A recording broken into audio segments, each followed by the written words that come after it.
In Bell Hooks, The Will to Change, she says mass media are a powerful vehicle for teaching the art of the possible. Page 134. The space that I have come to terms with in terms of media consumption is really a curated space.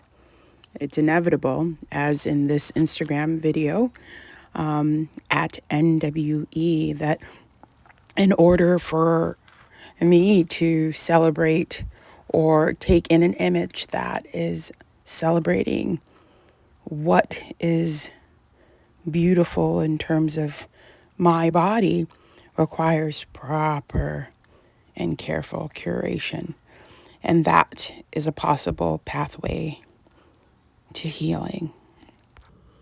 These are not images that one would see on the regular if you just turned on one social media or one's news feed or, quite frankly, one's Netflix.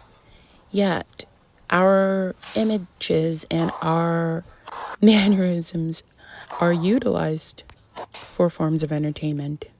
But in assessing my own self, and specifically when it comes to hair, what happens when I have to look at myself in the mirror? I imagine it's the same process for, it's a process for examining Black women's self-esteem. And Black women's self-esteem is very much tied with, I believe, the capitalistic experience that we all navigate. For if my hair is laid down to the European standard, then I'm more likely to get a desirable job. And so I take what has been called nappy hair, nappy meaning hair that is of 4C quality. There's a range, and it's now been dictated. There's 2A, 2B, 2C, 3A, all the way to the least desirable that is on my head, 4C. And look at this hair and know if I wore it like this, it would not bring the outcome that I would most desire, which is a high earning income that would allow me to pay for rent and live in a decent space, free of drugs, free of crime. And so do I do this ritual of putting hair on my head that does not belong to me because it's enjoyable? Quite frankly, it is. I have to be honest about that. It is enjoyable. But it's also dehumanizing. It's also a silent, oppressive experience that I know that my counterparts, be it white woman, Asian woman, Latino woman, is just simply not experiencing based on the fact that they wear this hair through their scalp and is commonly accepted. Bell Hooks in Salvation, Black People and Love, talks about when many white women did not understand this, and when the contemporary feminist movement began, it hailed work as the key to liberation and labeled Black women already liberated.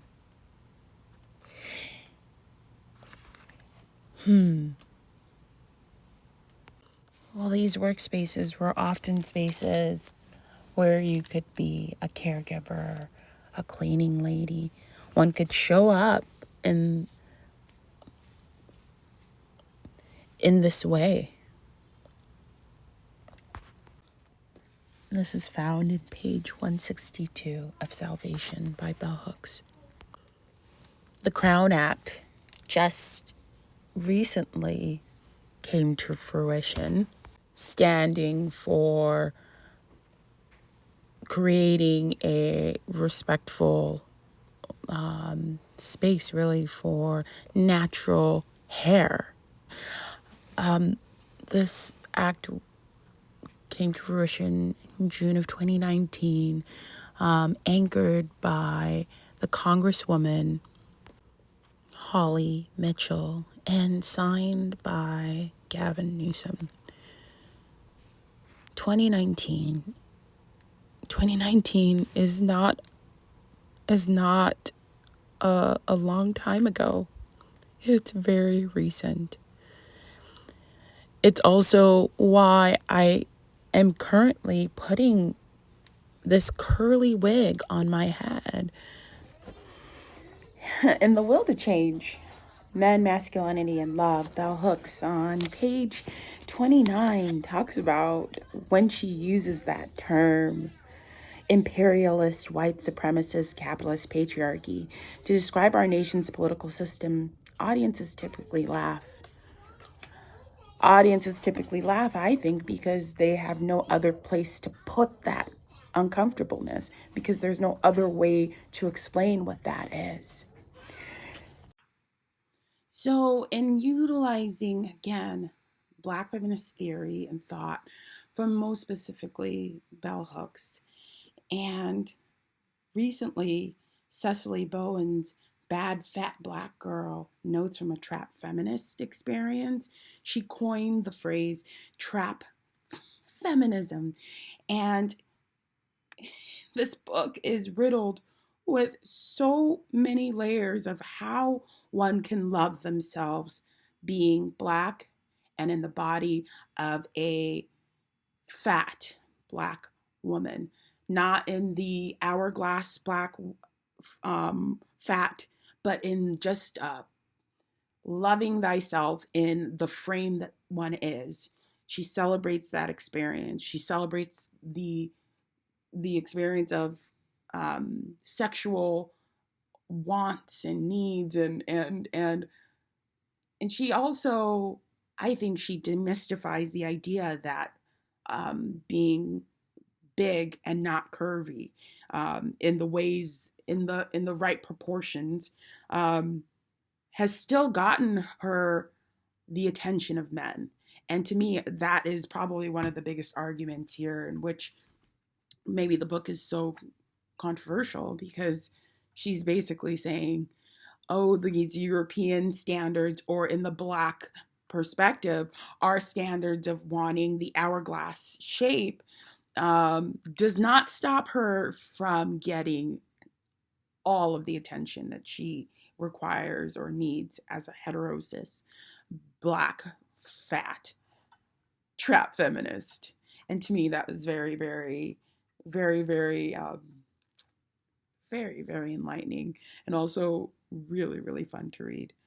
Now, turning and switching sides, on the other side, how interesting is it to take in books of John Steptoe's, Mufaro's beautiful daughter. This story is very much an adaptation of what we know as Cinderella, or one would say vice versa. Which story came first? This is a Zimbabwean folk tale, and so John Steptoe adapted this and won the Caldecott for it. And then one of my other favorite, which is the story of a bear, Corduroy.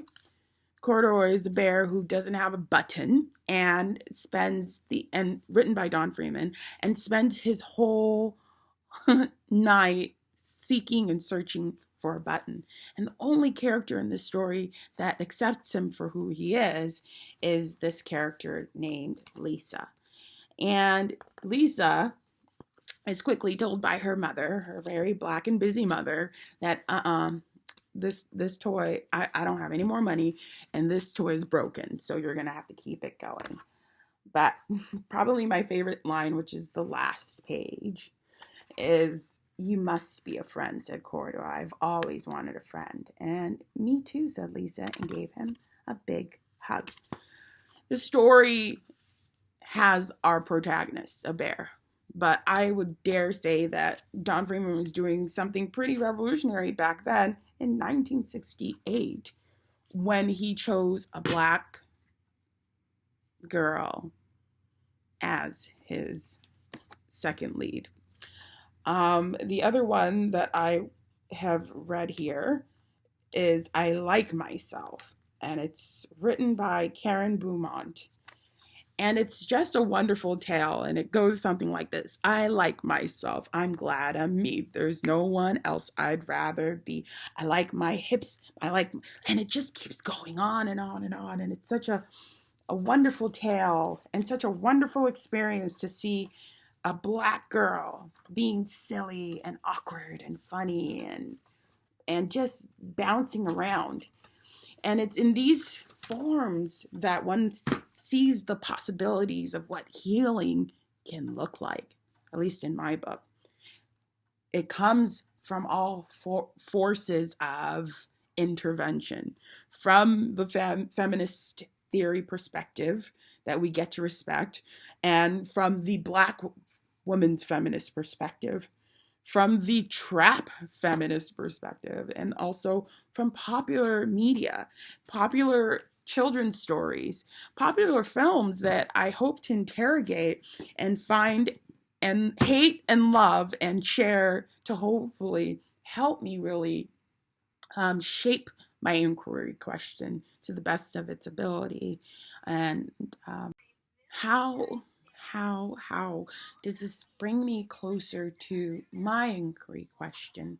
Again, wrapped around the idea of the arts being a black woman and healing. The universal conversation and the word that it kept linking itself back to, for me, it was really about, I think, the idea of finding self-love in the space of a colonized environment.